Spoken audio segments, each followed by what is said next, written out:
Welcome into another HawkZone.com video. This is Matt Galloway, the KU beat writer for HawkZone.com and the Capital Journal. I'm alongside Kevin Haskin, the columnist for CJ Online.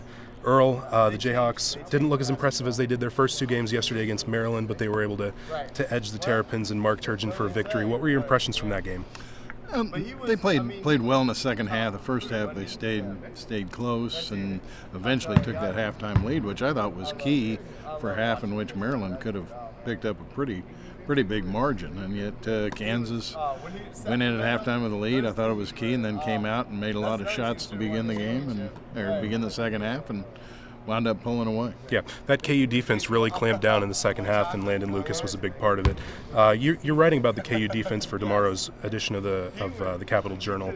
How big of an impact has the KU defense been on this run? I know the Terrapins were scoring a lot better before they played the Jayhawks. Yeah, I think Bill Self put it really well yesterday in saying that if you're not clicking offensively, at least try and get things done to stay within an opponent, stay close, and that's what they did. And KU's defense has been solid ever since that game at Oklahoma State. I think that was a big turning point when they figured out, hey, we got to be better on this end of the floor after losing by 19 to a team that finished 9th in the Big 12. Mm-hmm. And just an interesting nugget from today, Devontae Graham said that they've been meeting in Wayne Selden's apartment before games and having what he calls guard talk, where they go over scouting reports and they take quizzes on the tendencies of other players. So I thought that was an interesting nugget.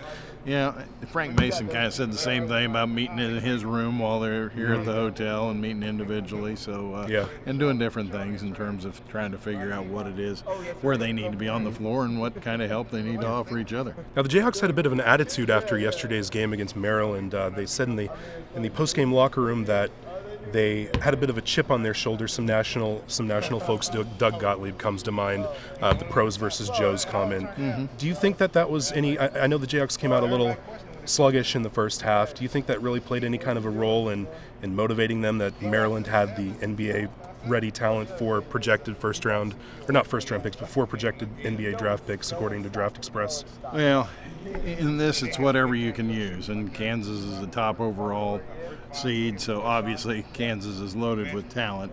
But Bill Self's made a point to mention too that he thinks some of these guys aren't getting the kind of NBA reputation that they should be getting. And so, it's whatever you can use to summon enough energy. But I think this team plays pretty well too when they don't have that kind of chip, or at least they don't say they do. Now this might give them another chip, but they're riding a 17-game winning streak into tomorrow's game. But arguably they're not as hot as Villanova is. Villanova, the number 2 team, the number 2 seed in the South region, and I believe the last team to be ranked number 1 before KU in the Associated Press Bowl. Held it for 3 weeks. Right. This is going to be a huge matchup. Yeah. What do you expect? I mean, you got to cool them off somehow, and the only way to do that is with defense, because the way they're shooting, they're not going to miss open shots right now. They're riding a big wave of confidence to win games by 19, 30, and 23 points in the tournament through 3 rounds. That's awfully tough, and you're going to see 2 extremely confident teams out here. So it's going to rely on who can come up with defensive stops and do so over an extended stretch of time. Yeah, KU's got to get better guard play. I know Devontae Graham dealt with some fatigue yesterday. I had some cramps, didn't eat anything all day.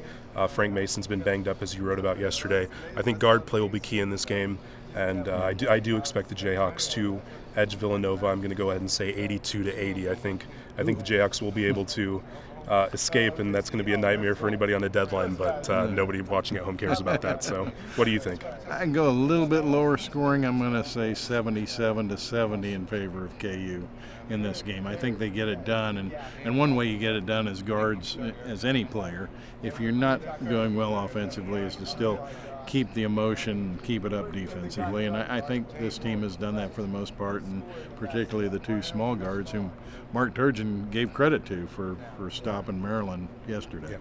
Well, we'll see if the Jayhawks win. They'll earn a bid in the Final Four, and visit HawkZone.com tomorrow and the day after for full coverage of the event, and if they do make the Final Four, full coverage from Houston. So for Kevin Haskin, this is Matt Galloway saying thank you for watching this video, and we will talk to you later.